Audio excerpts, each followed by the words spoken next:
खुलुमबाय गोजोन फुंबिलिनि बयनिसिमबो गाहाम हामलायनायखौ जासिहरनाय थाबाय आं सिबिरानि ब्रह्म नोंथांमोनखौ एसबी बड' निउज चेनेलाव गासैखौबो बरायबावनाय थाबाय नोंथांमोननि थाखाय आं गोदान मोनसे भिडिअ लानानै फैबावबाय अन्नानै भिडिअखौ जोबजासिम नायलांदो दिनै आसामनि थार्ड ग्रेड साख्रिनि थाखाय आनजाद जागोन दिनै आसामाव फिन मबाइल इन्टारनेटआ बन्द थागोन गासै 25 जिल्लायाव आनजादा खुंजागोन सिगांनि बायदियैनो 4 घन्टानि थाखाय 25 जिल्लाफोराव मबाइल इन्टारनेटआ बन्द थागोन आरो आनजाद मिरुनि सोरगिदिं 100 मिटारसिमाव सेक्सन 144 बो थागोन गासै 9 लाखनिबो गोबां बिजाथिफोरा दिनैनि सानाव आनजादखौ होगोन मिथिनो मोननाय बायदिब्ला क'क्राझार जिल्लायाव गासै सा 60,852 बिजाथिफोरा आनजादखौ लिरगोन बेनिनो सा 37,724 बिजाथिफोरा फुङाव मोन 65 आनजाद मिरुआव आनजादखौ लिरगोन आरो सा 23,133 बिजाथिफोरा बेलासियाव मोन 29 आनजाद मिरुआव आनजादखौ लिरगोन आनजादनि समा फुंनि 10 रिंगानिफ्राय 12 रिंगासिम आरो बेलासिनिया 2 रिंगानिफ्राय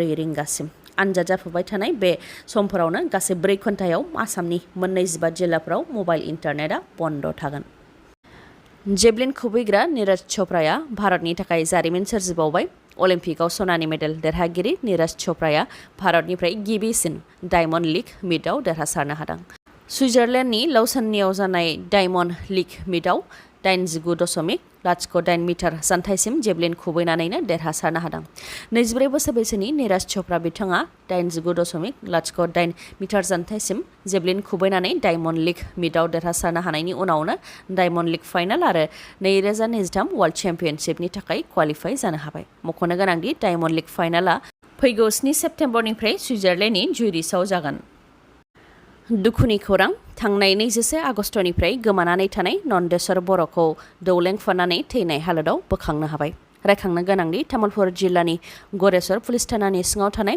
बामोनखाता गामिनि थागिबि बिस्ति बर'नि फिसाज्ला नन्देस्वर बर'आ थांनाय 21 आगस्टनिफ्रायनो गोमानानै दंमोन बिथाङा मुम्बाइनि JWC लजिस्टिक्स पार्क नम्बर 17 पानबेल कम्पानियाव खामानि मावनो थाहैदोंमोन नाथाय थांनाय 21 आगस्ट रबिबार सानखालि खामानि गैयैलाय बेरायनो होनानै बायजोआव ओंखारलांनायनिफ्रायनो गोमानानै दंमोन होननानै न'खरनिया फोरमायथिदोंमोन नाथाय दा बिथांखौ दौलेंफानानै जिउ फोजोबनाय थासारियावसो बोखांनो मोनबाय बिथाङा थारैनो गावखौ बुथारनानै लादों ना बेनि आन्दोआव गुबुन सोरनिबा आखाइ दं बेयो दासिमबो रोखा जाथ'वाखै जोंनि सुबुंफोरा गुबुन रायजोआव खामानि मावनो थाखाय न'निफ्राय ओंखारलांनायनि उनाव बायदि जाथाय जानाय माब्लाबा समाव आन्दायनानै गोमानाय माब्लाबा समाव बुथारजानाय बायदि जाथायफोरा थारैनो जोंखौ जोबोद दुखु मोनहोयो रायजो राजानो गोबां आसा होनानै बिसायख'थि गेलेनाय UPPL सोरखारनि सायाव रायजो राजाफोरनिया गोबां मिजिं दंमोन नाथाय खोथा होनायनि 1% मावफुंनो हायाखै बे खोथाखौ बुंथिदों MLA रबिराम नार्जारिया मख'नो गोनांदि BPF दोलोआ दासान्दि सांग्रांथि मेल खुंगासिनो दङ बारग' EM सबाराम बसुमतारीनि दैदेननायाव हाई लेभेलनि मबिलाइजेशन टीम दादों आरो थांनाय सप्तानिफ्रायनो BPF दोलोखौ गाहायनिफ्राय गोजौ थाखोसिम सांग्रां खालामनो थाखाय सांग्रांथि मेल खुंगासिनो दं होननानै फोरमायथिदों बे सांग्रांथि मेलाव बाहागो लानानैनो MLA रबिराम नार्जारि बिथाङा बुंथिदों दि दानि सोरखारनि खामानि आरो नियम निथिजों रायजो राजाफ्रा गोजोन नङा रायजो राजाफोरनो गोबां खोथा होनानै सोरखाराव फैनाय UPPL सोरखारनि सायाव रायजो राजाफ्रा गोबां आसा खालामदोंमोन नाथाय सोरखारा खोथा होनायनि 1% मावनो हायाखै आरो खोथा होनायखौ मावफुंनो थाखायबो थांखि लानायखौ नुनो मोनाखै बेखौ रायजो राजाफ्रा बुजिबाय बेनिखायनो UPPLनि हेंथा रायजो राजाफ्रा गसंदों होननानै फोरमायथिदों MLA रबिराम नार्जारिया बेनि अनगायैबो बुंथिबावदों दि UPPLनि MLA गबिन्द बसुमतारीया गावनो सिमान लादों दि मोननै मोनथाम दोलो लोगो नांनानै सोरखार दानायनि थाखायनो खामानि मावनायाव जेंना जादों आरो सम मथे खामानिफोरखौ मावनो हायाखै गबिन्द बसुमतारीनि बेबायदि बुंनायजों बेखौनो बुंनो हायो दि बिथांमोननि सोरखारा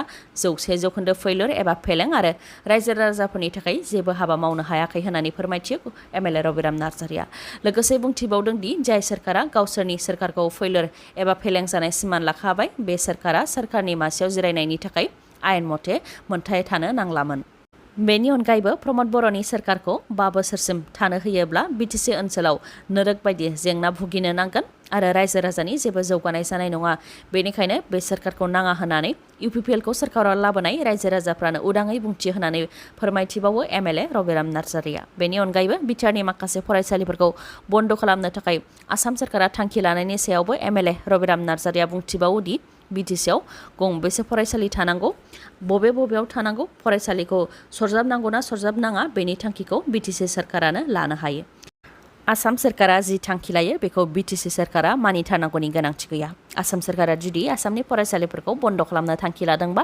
बेयावबो बिटिसि सोरखारा मानिथारनांगौनि गोनांथि गैया। मानोना बिटिसि सोरखारा गावनि सोलोंथाइ बिफान दंखायो आरो पावार एन्ड फांसन दंखायो। बेनिखायनो बिटिसिनि फरायसालिफोरखौ बन्द खालामनायनि हेंथायै बिटिसि सोरखारा गोख्रों राहासो लानो नांगौ होननानैबो बुंथिबावो एमएलए रबिराम नार्जारिया।